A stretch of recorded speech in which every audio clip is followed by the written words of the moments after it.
Prabhakar steel plant విషయంలో ఆగల ఏదైతే steel plant విషయంలో క్లియర్గా ఆయన కుమార్ గారు చెప్పడం జరిగింది, ఉక్కు పరిశ్రమ శాఖ మంత్రి. ఏదైతే మేము కరోనా అయిపోతానే దీన్ని ప్రైవేటైజేషన్ చేయాలనుకుంటే అప్పుడు స్టేట్ గవర్నమెంట్ రెజల్యూషన్ పాస్ చేసి అసెంబ్లీలో పంపించింది, ఆపినామా ప్రస్తుతానికి అన్నారు. ఈరోజు కూడా 11,000 కోట్లు అప్పులు చెల్లించడానికి ఇచ్చినారు. దాంట్లో 25,000 కోట్లు అప్పులు ఉంటే కేవలం 11,000 కోట్లు వాళ్ళకి ఏదైతే ఉద్యోగులకు రావాల్సినటువంటి బకాయిలు అయితేనేమి, లేకుంటే కరెంటు బిల్లులు అయితేనేమి, ఇట్లాంటివి చెల్లించడానికి మాత్రం ఇచ్చినారు. ఎక్కడ ప్రైవేటైజేషన్ ఆపుతున్నామని ఎక్కడ చెప్పడం లేదు.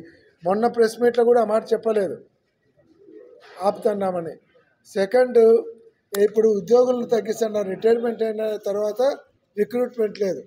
ఏదైతే అవుట్సోర్సింగ్లో ఉండేటువంటి ఉద్యోగులందరినీ కూడా దాదాపు 4,000 మందిని వాళ్ళను తగ్గిస్తూ ఉన్నారు.